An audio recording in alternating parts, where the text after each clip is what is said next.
Early one morning near the small town of Everman, Texas, just a few miles south of Fort Worth, a farmer spotted a car abandoned on the side of the road.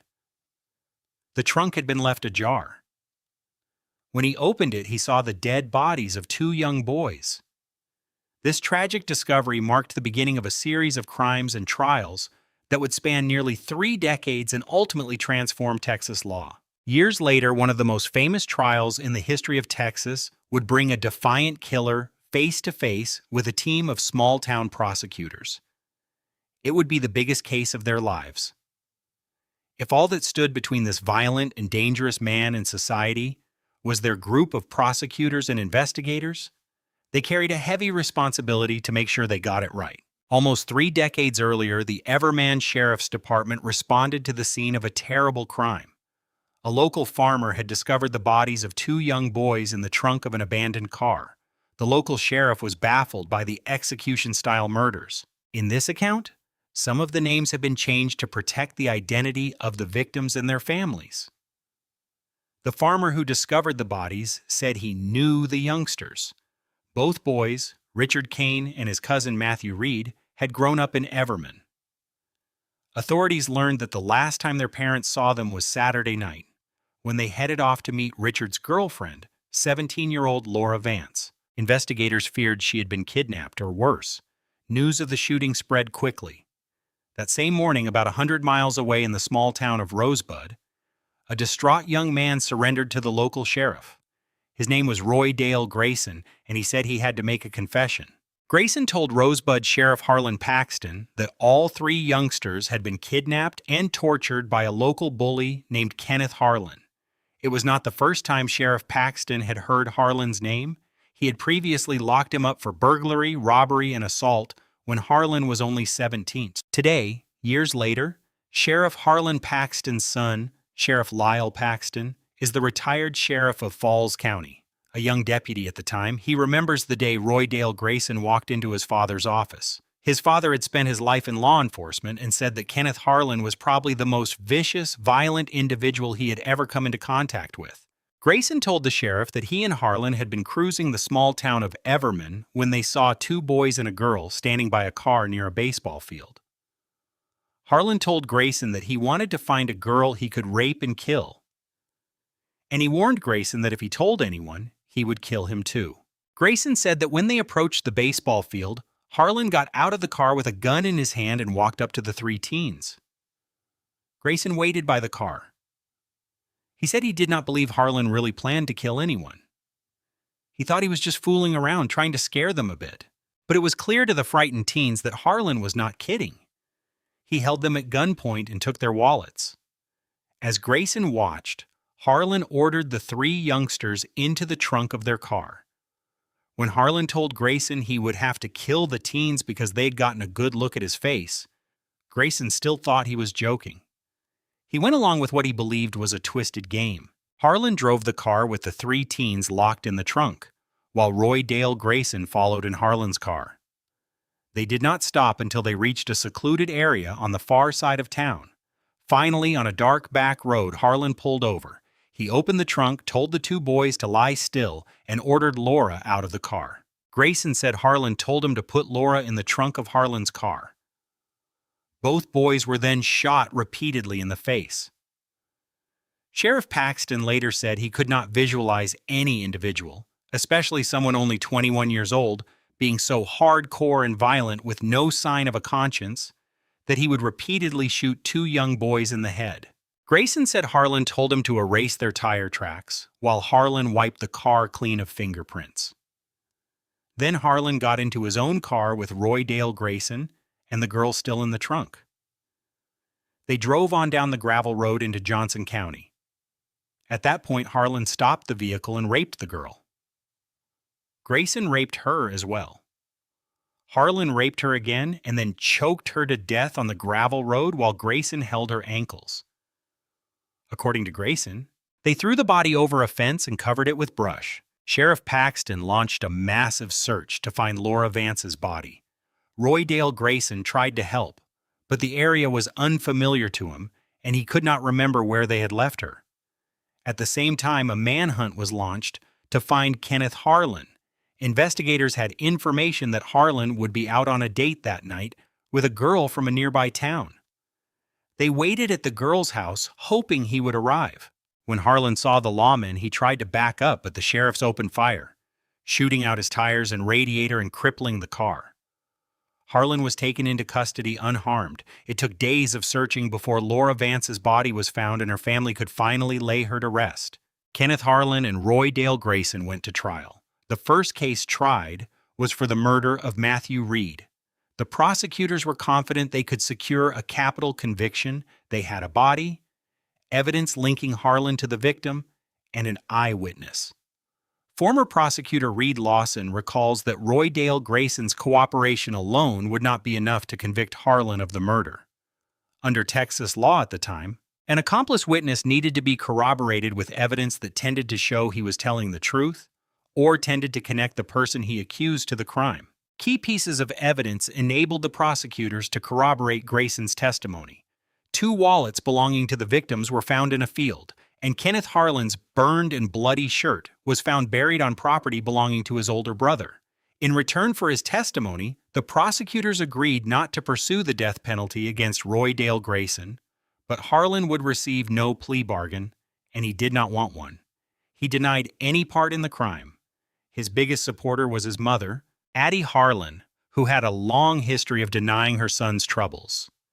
When she supported him in blaming Grayson for the murders, the prosecutors exploited what they considered the weakest part of Harlan's defense. Harlan made the mistake of laying everything on Grayson, claiming he had taken a nap or something while Grayson went off and committed the crimes. Prosecutors noted that anyone looking at Grayson could see the young man could not have conceived of, let alone carried out, such atrocities by himself. Harlan claimed he was innocent and that the police were out to frame him. Now the jury would have to decide whether to convict Kenneth Harlan for murder or set him free. In Fort Worth, Texas, 21-year-old Kenneth Harlan was convicted for the murder of 15-year-old Matthew Reed. The jury sentenced him to death in the electric chair for the execution-style slaying. Harlan showed little emotion. After the trial for Matthew Reed's murder, the prosecutor saw no cause to try Harlan for the murders of the other 2 teenagers. He had already been sentenced to die. Texas author Gary Lavergne covered Harlan's murderous career. There was some sense of security because he had been convicted and sentenced to death. And at the time there was a notion in Texas that surely nothing could be more final than a death penalty. On death row in Huntsville, Harlan's first execution date was stayed, then his second. By the time he was awaiting his 3rd scheduled execution date, he was still in his 20s but remained confident the date would be canceled as well. Then the Supreme Court issued its landmark decision in Furman versus Georgia, ruling that the death penalty, as it was then practiced, was unconstitutional because minorities and those with low incomes were not receiving equal treatment. As a result, Harlan's sentence was reduced to life imprisonment.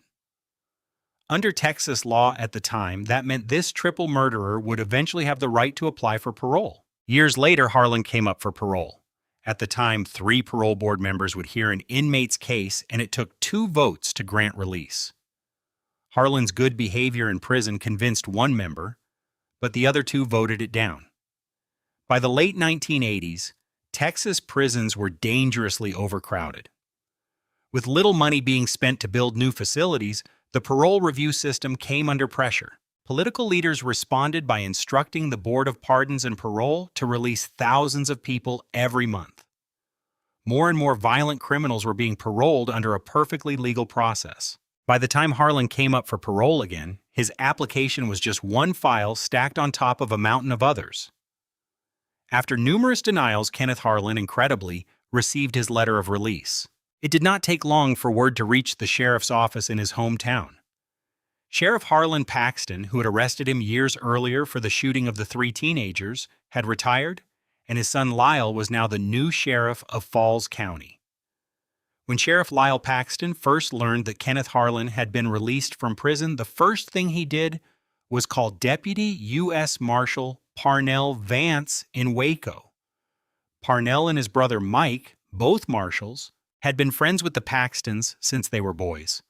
Lyle told Parnell, "You're not going to believe this, but they've released Kenneth Harlan. I don't know if it'll be 3 days, 3 weeks, or 3 months, but sooner or later the bodies of young girls, young ladies, or boys are going to start turning up. A second generation of Texas lawmen now feared they would be dealing with Kenneth Harlan. Parnell Vance and his brother Mike were the sons of a lawman who had helped put Harlan away years earlier. They are investigators with the U.S. Marshals Service.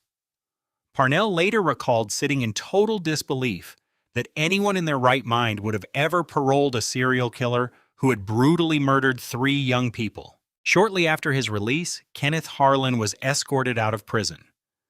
Although he had been sentenced to die years earlier, he was now a free man. He returned to the town of Rosebud, Texas, where he had grown up. People in his hometown were terrified when they learned of his release. The town began to shut down. Doors were locked, shades drawn, attendance at the schools dropped. There were reports of families keeping their children inside and bus drivers being warned to be careful because Harlan was out. The citizens of Rosebud were greatly relieved when he eventually moved away. In the spring, Harlan enrolled in the Texas State Technical College at Waco and moved into a dormitory on campus. He received financial aid as part of his rehabilitation program and for a time regularly reported to his parole officer. But authorities would soon learn that Harlan was far from rehabilitated. Not long afterward, Waco police responded to a call that a clerk from a convenience store had disappeared. 22-year-old Melissa North was working alone on the overnight shift. Her husband told police he had just been on the phone with her when a customer walked in. He called back a few minutes later but got no answer. Police found Melissa's purse under the counter and her car missing from the parking lot.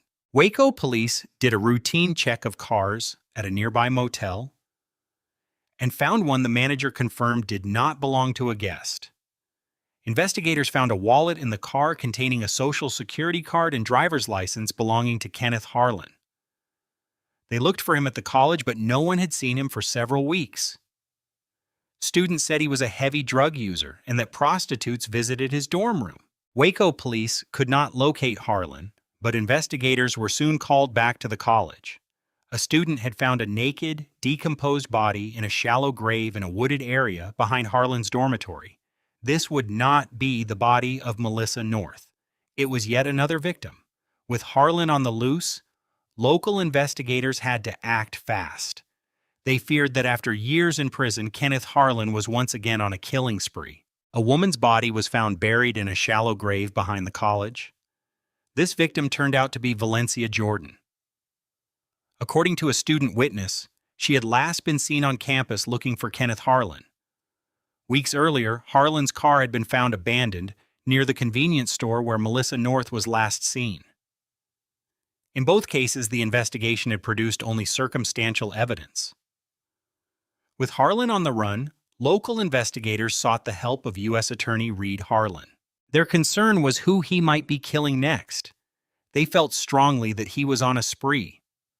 Reed Harlan knew that if he could charge Kenneth Harlan with a federal violation, he could coordinate a statewide effort to apprehend him and bring in the full investigative talents of U.S. Marshals Parnell and Mike Vance.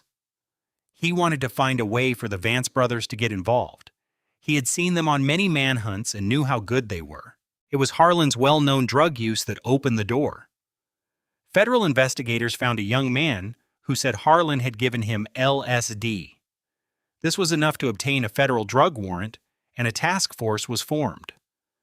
Every law enforcement agency in the Central Texas area quickly became involved in the manhunt.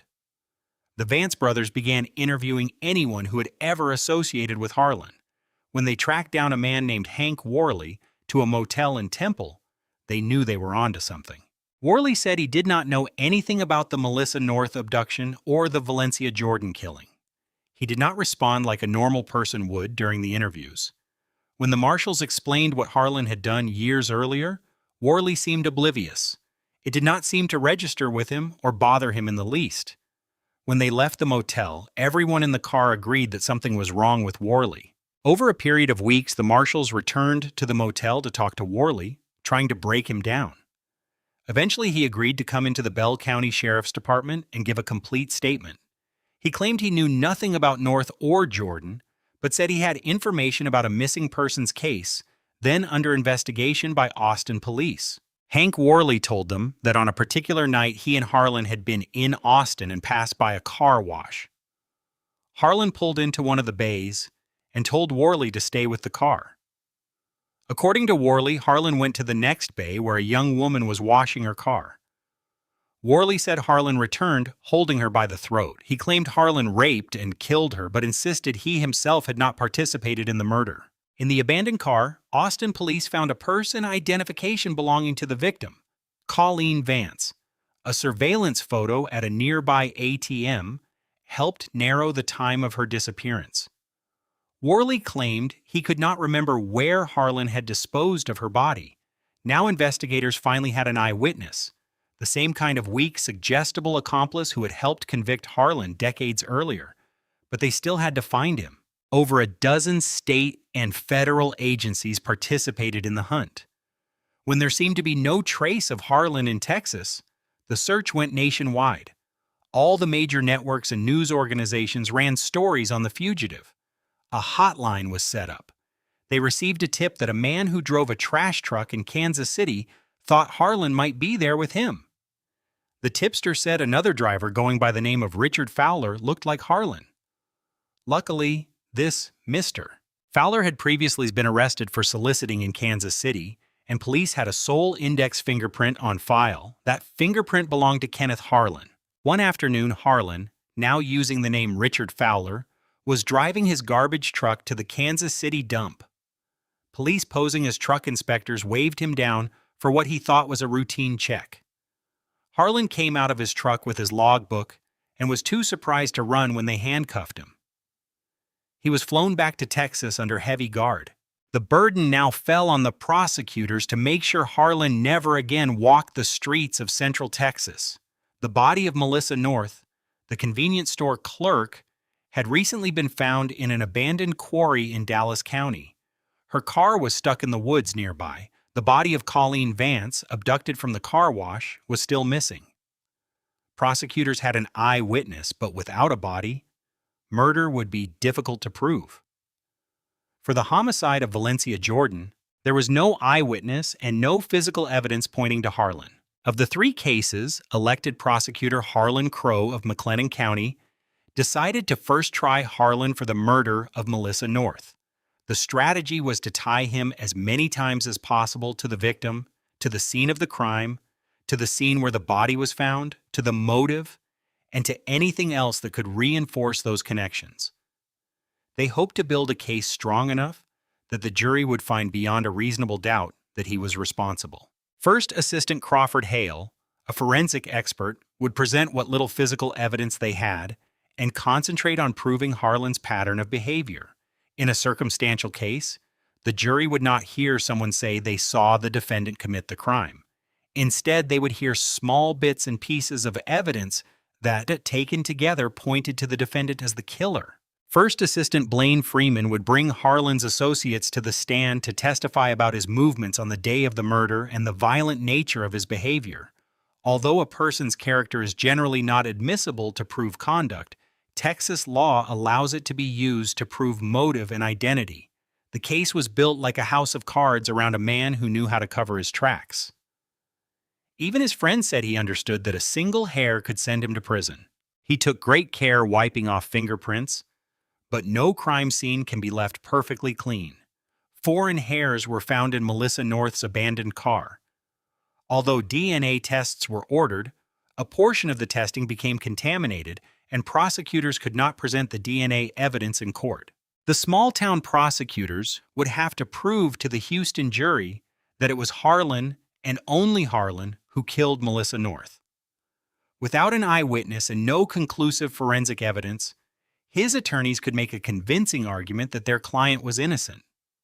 Kenneth Harlan's trial for the murder of Melissa North began in Houston. In his opening statement, the prosecutor described how Harlan's car had broken down near a highway and an intersection in Waco.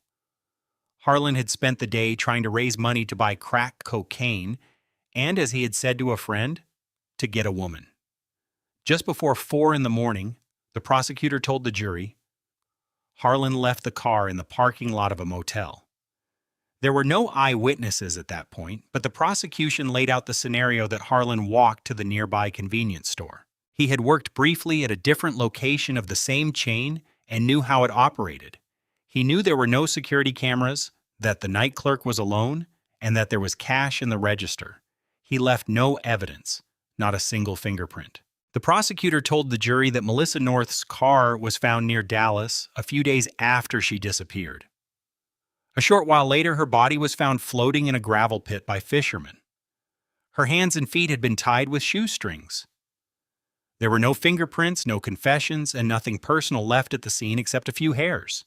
The prosecution's strategy was twofold: track Kenneth Harlan's every move on the day and night North disappeared, and prove a pattern of violence. To establish his violent, unpredictable behavior, they questioned his associates. These witnesses had criminal records involving drug abuse, prostitution, and other crimes, so prosecutors had to convince the jury their testimony was truthful. Before the prosecution's key witness could take the stand, they had to convince the judge to allow his testimony. The judge asked the jury to step out while he heard arguments for calling Hank Worley. Worley was a witness to the abduction and murder of Colleen Vance. Prosecutors needed his testimony to show a pattern between the Vance and North cases: the hunt, the capture, the torture, and the hiding of the bodies. They were able to show the judge more than 20 characteristics consistent with the Melissa North case. The judge agreed there were at least 15 consistencies.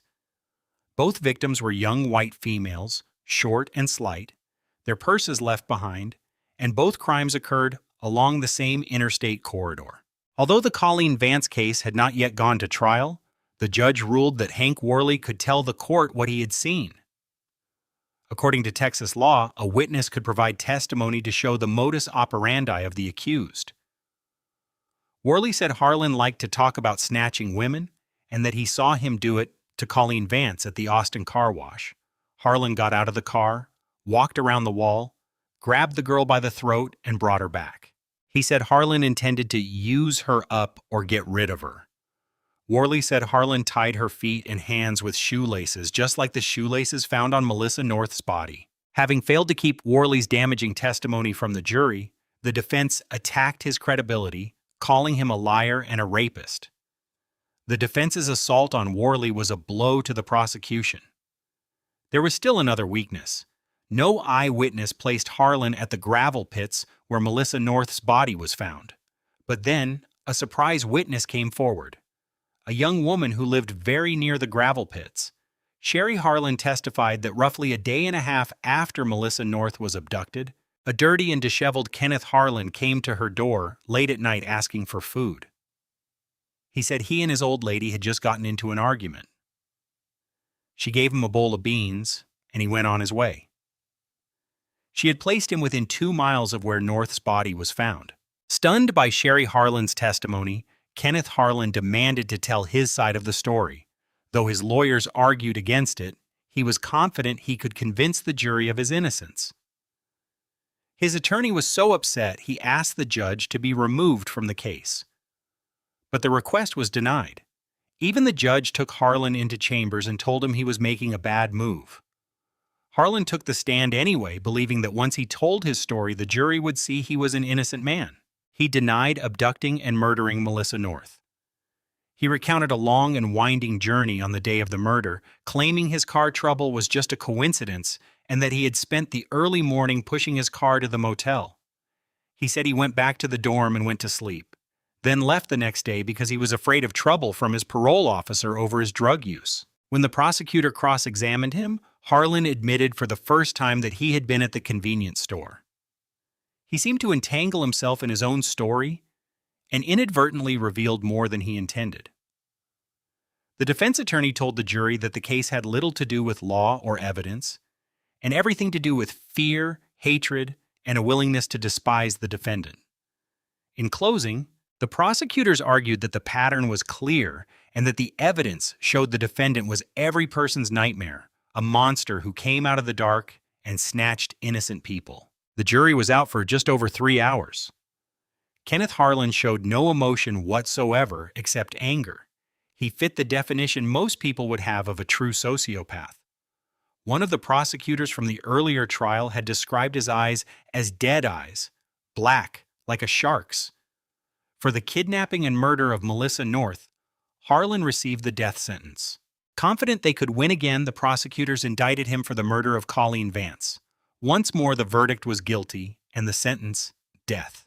Citizens of Texas were outraged that the parole board had ever released Harlan while he was serving a life sentence for the earlier murders.